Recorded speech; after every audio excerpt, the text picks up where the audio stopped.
9 अगस्त 1925 की रात थी। लखनऊ जाने वाली ट्रेन अंधेरे को चीरती हुई अपनी पूरी रफ्तार से दौड़ रही थी। मुसाफिर खिड़कियों से आती ठंडी हवा का मजा ले रहे थे। लखनऊ अभी करीब 15 किलोमीटर दूर था।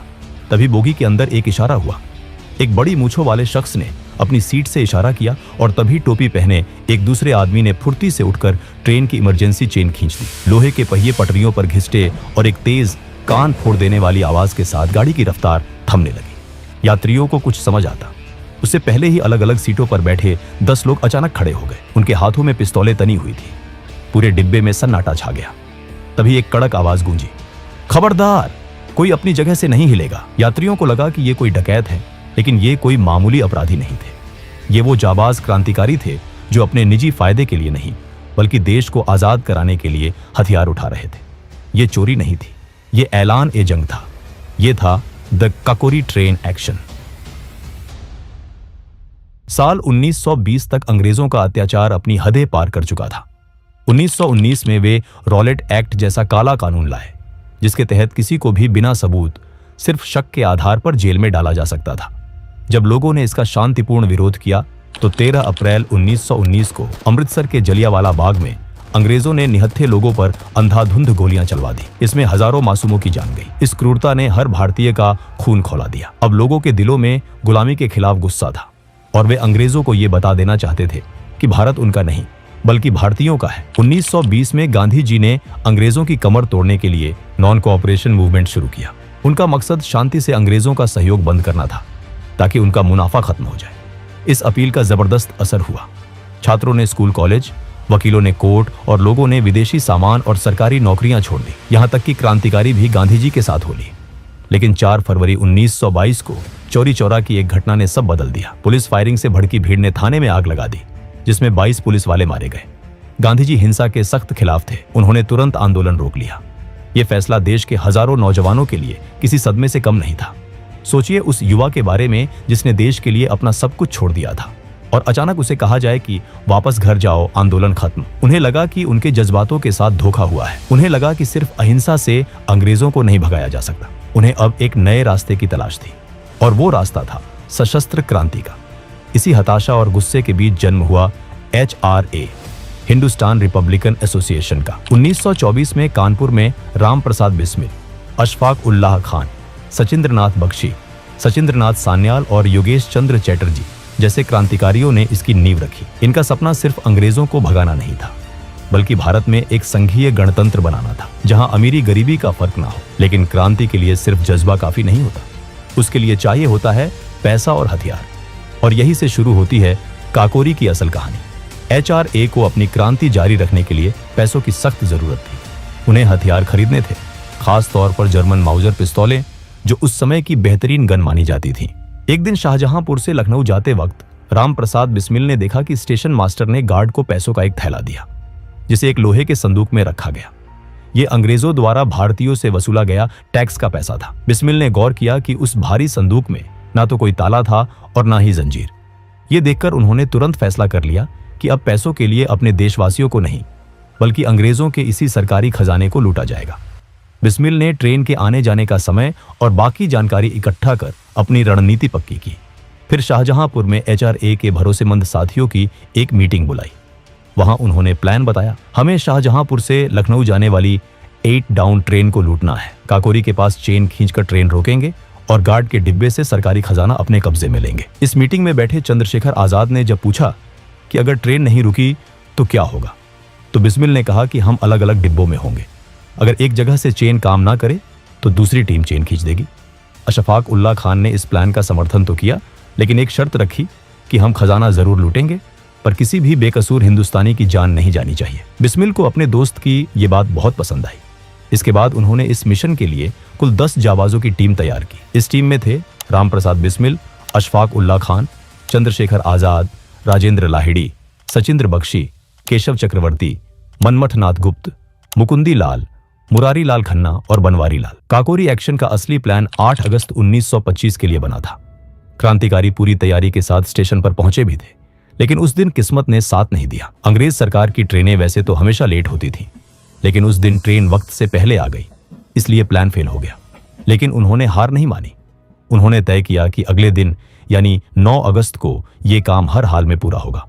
अगले दिन 9 अगस्त 1925 को 10 जाबाज क्रांतिकारी अलग अलग स्टेशनों से ट्रेन में चढ़े। उनमें से 4 के पास बंदूकें थी जिन्हें उन्होंने अपने कपड़ों के अंदर छुपा रखा था। शाहजहांपुर स्टेशन पर जैसे ही 8 डाउन ट्रेन आई, सभी क्रांतिकारी अपनी तय जगहों पर बैठ गए। राजेंद्र लाहिड़ी, अशफाक और सचिंद्र बख्शी सेकंड क्लास में थे क्योंकि चेन खींचने की जिम्मेदारी लाहिड़ी की थी। ट्रेन चल पड़ी और सबने अपने चेहरे ढक लिए। जैसे ही ट्रेन काकोरी स्टेशन से आगे बढ़ी, राजेंद्र लाहिड़ी ने चेन खींच दी। तेज आवाज के साथ ट्रेन अंधेरे में रुक गई। क्रांतिकारियों ने तुरंत ड्राइवर को काबू में कर लिया। यात्रियों को घबराता देख बिस्मिल ने भरोसा दिलाया और कहा, डरिए मत, हम सिर्फ सरकारी खजाना लेने आए हैं, आपकी जान या सामान को हाथ भी नहीं लगाएंगे, आप लोग अपनी सीटों पर बैठे रहें। बिस्मिल, अशफाक और आजाद ने गार्ड को काबू में कर लिया, लेकिन वो ये देखकर हैरान होते हैं कि संदूक में तो ताला लगा है। संदूक बहुत भारी था, इसलिए उसे वहीं तोड़ना जरूरी था। अशफाक ने पहले पत्थर से कोशिश की, फिर कामयाबी न मिलने पर अपनी बंदूक मनमथनाथ गुप्त को थमा दी और हथौड़े से ताला तोड़ने में जुट गए। बाकी साथियों ने अलग अलग जगहों से हवाई फायरिंग शुरू कर दी ताकि लोगों को लगे कि हमलावरों की तादाद बहुत ज्यादा है। ये चाल कामयाब रही। डर के मारे ट्रेन में मौजूद पुलिस वाले और अंग्रेज अफसर भी अपनी सीटों से हिलने की हिम्मत नहीं कर सके। सब कुछ प्लान के मुताबिक चल रहा था, लेकिन तभी एक ऐसी अनहोनी हुई जिसने इन क्रांतिकारियों की किस्मत बदल दी। ट्रेन काफी देर से रुकी थी तो अहमद अली नाम के एक मुसाफिर अपनी पत्नी का हाल लेने महिला डिब्बे की तरफ बढ़े। मनमथनाथ गुप्त, जो उस समय काफी कम उम्र के थे, उन्हें गलतफहमी हुई कि कोई हमलावर आ रहा है। राम प्रसाद बिस्मिल समझ गए थे कि वो एक आम आदमी है, लेकिन इससे पहले कि वो मनमथ को रोक पाते, घबराहट में गोली चल गई। अहमद अली की मौके पर ही मौत हो गई। ट्रेन में सन्नाटा छा गया। मनमथ अपनी गलती पर फूट फूट कर रोने लगे। बिस्मिल ने उन्हें किसी तरह चुप कराया। उनका उसूल था कि किसी हिंदुस्तानी की जान नहीं जानी चाहिए, लेकिन जो हो चुका था उसे बदला नहीं जा सकता था। वक्त कम था, इसलिए बिस्मिल ने तुरंत ध्यान काम पर लगाया। अशफाक से संदूक का ताला नहीं टूट रहा था, तो बिस्मिल ने खुद हथौड़ा उठाया और पूरी ताकत से वार करके ताला तोड़ दिया। अंदर से करीब 8,000 रुपये मिले, जिनकी कीमत आज लाखों में होगी। तभी सामने से पंजाब मेल ट्रेन आती दिखाई दी, लेकिन किस्मत से वो ट्रेन बिना रुके निकल गई। जल्दी जल्दी पैसे चादरों में बांधकर वो सब वहां से भागे। गोमती नदी के किनारे चलते हुए वो लखनऊ पहुंचे और रात एक पार्क में पेड़ों के नीचे गुजारी। अगली सुबह वो देखते हैं कि अखबारों में ये खबर आग की तरह फैल चुकी थी। उन 10 साथियों ने आखिरी बार एक दूसरे को देखा और चुपचाप भीड़ में गायब हो गए। काकोरी की घटना की खबर जंगल में आग की तरह पूरे देश में फैल गई।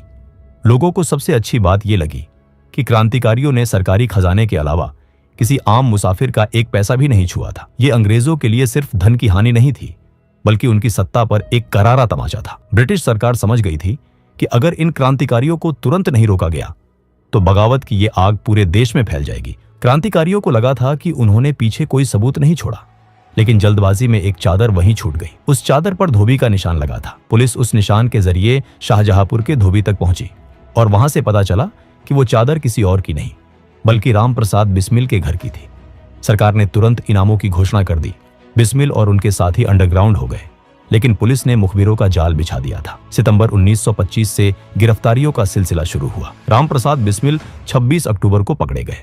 धीरे धीरे पूरा संगठन पुलिस की गिरफ्त में आ गया। सबसे दुखद बात यह रही कि इनमें से कई गिरफ्तारियां अपनों की गद्दारी की वजह से हुई। अशफाक उल्लाह खान, जिस बचपन के दोस्त के घर छिपे थे, उसी ने इनाम के लालच में पुलिस को खबर दे दी। लेकिन एक शेर था जो पुलिस के हाथ नहीं आया। वो थे चंद्रशेखर आजाद। वो पुलिस को चकमा देकर फरार हो गए। पुलिस ने HRA के कुल 40 से ज्यादा लोगों को गिरफ्तार किया। जेल में पुलिस ने इन वीरों को तोड़ने के लिए हर हथकंडा अपनाया। सख्ती की गई और लालच भी दिया गया। ज्यादातर क्रांतिकारी तो चट्टान की तरह डटे रहे, लेकिन बनवारी लाल पुलिस के दबाव में टूट गए। उन्होंने सरकारी गवाह बनकर संगठन के सारे राज्य खोल दिए। अदालत में करीब 1.5 साल तक मुकदमा चला। रामप्रसाद बिस्मिल ने अपना केस खुद लड़ने का फैसला किया। भरी अदालत में उनकी अंग्रेजी और उनकी कानूनी दलीलें सुनकर जज भी हैरान रह जाते थे। बिस्मिल ने अदालत को ही अपना मंच बना लिया। वो वहां अपने विचार रखते ताकि अखबारों के जरिए जनता तक उनकी बात पहुंचे। अंग्रेज सरकार डर गई कि कहीं बिस्मिल अपनी बातों से लोगों को और प्रभावित ना कर दें, इसलिए बाद में उन्हें खुद पैरवी करने से रोक दिया गया। सरकार का मकसद इंसाफ करना नहीं, बल्कि इतनी भयानक सजा देना था कि भविष्य में कोई भी भारतीय अंग्रेजों के खिलाफ सर उठाने की हिम्मत न कर सके।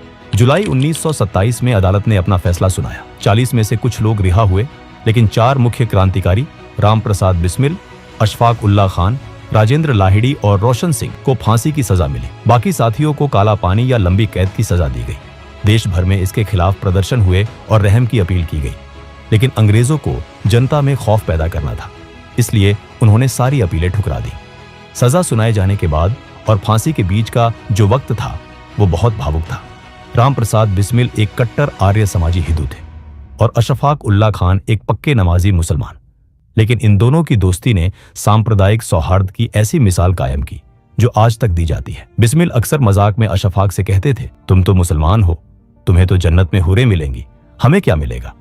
इस पर अशफाक हंसते और कहते, पंडित जी, अगर जन्नत में आप नहीं होंगे तो वो जन्नत किस काम की। जेल से अपनी आखिरी चिट्ठी में बिस्मिल ने देशवासियों से अपील की थी, अगर मेरी मौत से कुछ हासिल हो सकता है तो वो हिंदू मुस्लिम एकता होनी चाहिए। अशफाक ने भी लिखा कि वो खुशनसीब है कि देश के लिए फांसी पर चढ़ने वाले पहले मुसलमान बन रहे हैं। मर्सी पिटिशंस खारिज हो चुकी थी, ब्रिटिश सरकार खून की प्यासी थी।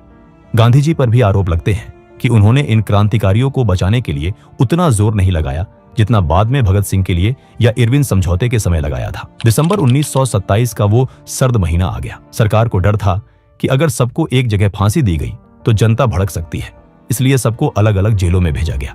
राजेंद्र लाहिड़ी को तय तारीख से 2 दिन पहले ही 17 दिसंबर को घोड़ा जेल में फांसी दे दी गई। वो हंसते हुए फांसी पर झूल गए। राम प्रसाद बिस्मिल को 19 दिसंबर गोरखपुर जेल में फांसी दिया गया।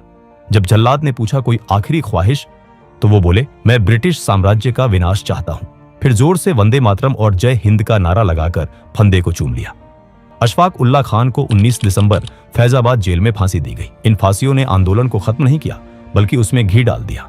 HRA खत्म हुआ तो उसकी राख से HSRA, Hindustan socialist Republican association का जन्म हुआ। चंद्रशेखर आजाद ने भगत सिंह, सुखदेव और राजगुरु के साथ मिलकर मशाल थामी और इनकलाब का नारा बुलंद किया। सालों तक अंग्रेजों को चकमा देने के बाद 27 फरवरी 1931 को इलाहाबाद के अल्फ्रेड पार्क में पुलिस से घिर जाने पर आजाद ने अपनी पिस्तौल की आखिरी गोली खुद को मार ली। वो जीते जी कभी अंग्रेजों के हाथ नहीं आए और आजाद ही दुनिया से विदा हुए।